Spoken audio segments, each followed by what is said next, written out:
Bismillahirrahmanirrahim. Assalamualaikum warahmatullahi wabarakatuh. Waalaikumsalam warahmatullahi wabarakatuh. Innal hamdalillah nahmaduhu wa nasta'inuhu wa nastahdihi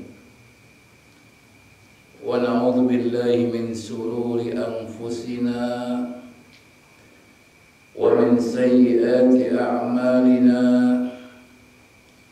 May yahdihillahu fala mudilla lahu wa may yudlilhu falan tajida lahu waliyyan mursyida. Asyhadu an la ilaha illallah wahdahu la syarika lahu wa asyhadu anna Muhammadan abduhu wa rasuluhu la nabiyya ba'da. Allahumma shalli wa sallim wa barik ala nabiyyina wa karimina wa habibina Muhammad sallallahu alaihi wasallam wa ala alihi wa sahbihi wa man sara ala nahjihi ila yaumil qiyamah, amma ba'd. Ma'asyiral muslimin, hadirin rahimakumullah. Insyaallah kita akan melanjutkan kembali tentang sifat-sifat daripada orang-orang yang bertakwa kepada Allah Subhanahu wa taala. Yang mana Allah Subhanahu wa taala menjanjikan kepada orang-orang yang bertakwa dengan keberhasilan. Inna lil muttaqina mafaza. Kemudian Allah juga menjanjikan dengan surga. Hada ma tu'aduna likulli awwabin hafiz, yang pada ayat sebelumnya dijelaskan tentang orang bertakwa dengan mendapatkan janji Allah berupa surga. Insyaallah pada kesempatan kali ini kita akan melanjutkan pada sifat yang terdapat pada surat Qaf ayat ke-32. Sebetulnya ini potongan terakhir dari ayat tersebut, yang sebelumnya sudah kita bahas tentang sifat orang muttaqin itu adalah awwab, orang yang senantiasa bertaubat kepada Allah Subhanahu wa taala tanpa henti. Dan pada poin terakhirnya ada kalimat hafiz. Saya baca dalam beberapa tafsir, pengertian hafiz ini beragam, tapi arahannya sama. Maka saya akan ambil salah satu dari tafsir Al-Wasit di Tontowi. Beliau ini adalah salah satu ulama Al-Azhar yang menyusun tafsir namanya Al-Wasit. Beliau mengatakan bahwa yang dimaksud dengan hafiz itu adalah hafiz lihududi, yaitu orang-orang yang senantiasa menjaga batasan-batasan Allah Subhanahu wa taala. Kemudian wa awamirih, juga mereka adalah orang-orang yang menjaga dan melaksanakan perintah-perintah Allah Subhanahu wa taala. Wa nawahihi, begitu juga mereka adalah orang-orang yang mencegah, menjauhkan diri, tidak melakukan apa-apa yang dilarang oleh Allah Subhanahu wa taala. Yang mana semua itu, baik batasan, baik perintah maupun larangan, tidak melampaui batas, bihaitsu la yatazawazuha. Kenapa ada kalimat ini? Karena ada di antara umat Islam ini ketika melaksanakan perintah Allah melampaui batas. Jadi kadang-kadang tidak diperintahkan oleh Allah Subhanahu wa taala, mereka kerjakan. Bahkan kemudian tidak sedikit yang mengatakan ini perbuatan Rasulullah, ini perintah Rasulullah, ini yang dilakukan oleh Rasulullah, padahal Rasulullah tidak melakukannya. Makanya ada kalimat la yatazawajuha, tidak melampauinya. Makanya kalau misalkan ada orang-orang yang melakukan satu amalan yang tidak diperintahkan oleh Allah, tidak dicontohkan oleh Rasulullah, maka amalan tersebut tertolak. Karena memang perintah Allah Subhanahu wa taala itu jelas. Perintah Rasulullah itu jelas. Teladan Rasulullah itu jelas. Maka jangan sampai melampaui batas dalam perintah-perintah Allah. Begitu juga dengan yang dilarang-larang oleh Allah Subhanahu wa taala. Larangan Allah itu jelas. Batasan-batasannya jelas. Jangan sampai kita melarang sesuatu yang tidak dilarang oleh Allah Subhanahu wa taala. Karena ketika kita melarang sesuatu yang tidak dilarang oleh Allah Subhanahu wa taala, bahkan wal iyadzubillah, sesuatu yang dihalalkan oleh Allah lalu diharamkan, maka ini sudah melakukan perbuatan yang melampaui batas. Dan ini pernah disebutkan di dalam Al-Quran, satu teguran kepada Nabi kita. Nabi kita juga manusia, ada kesalahannya, ada kekhilafannya. Jadi jangan dianggap kemudian Nabi kita nggak pernah melakukan kesalahan. Pernah. Cuma kesalahan yang beliau lakukan langsung ditegur oleh Allah dan langsung beliau bertobat kepada Allah Subhanahu wa taala. Dalam surat Tahrim contohnya. Bagaimana Allah Subhanahu wa taala menegur Rasulullah sehingga turun surat Tahrim. Karena apa? Karena Rasulullah mengharamkan sesuatu yang dihalalkan oleh Allah Subhanahu wa taala. Allah berfirman, "Ya ayyuhan nabi." Wahai nabi. Ini sebutan kepada Rasulullah. "Lima tuharrimu ma ahallallahu laka." Kenapa engkau mengharamkan sesuatu yang Allah telah halalkan bagimu? Ini pertanyaan Allah kepada Rasulullah. Kenapa kamu mengharamkan wahai Muhammad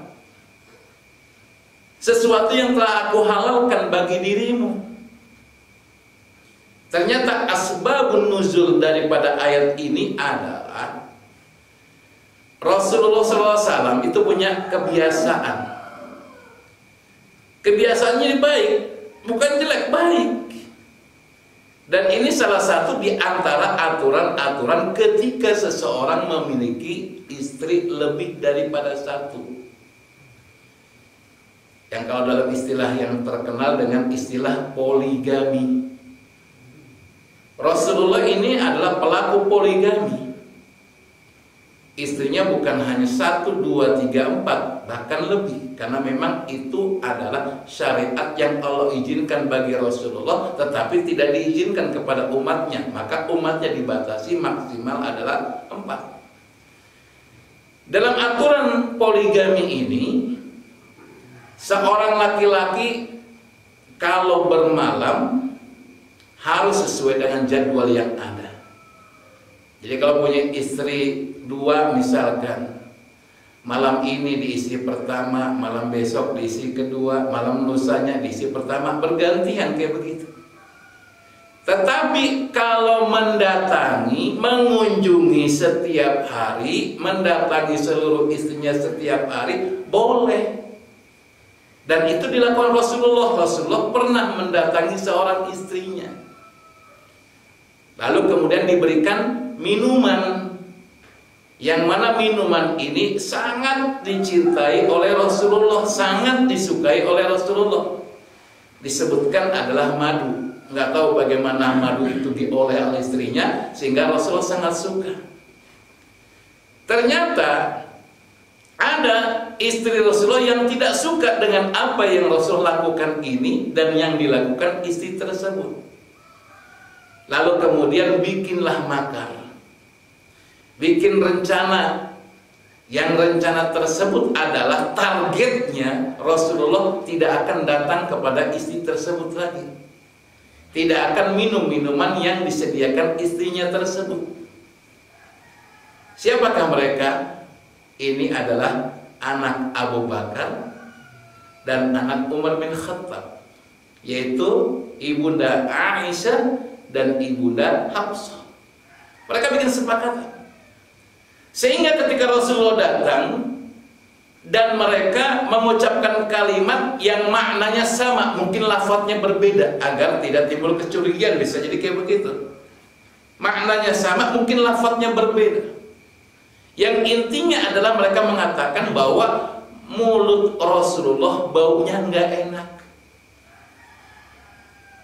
Yang kemudian kesimpulannya itu disebabkan minuman yang disediakan istri lainnya.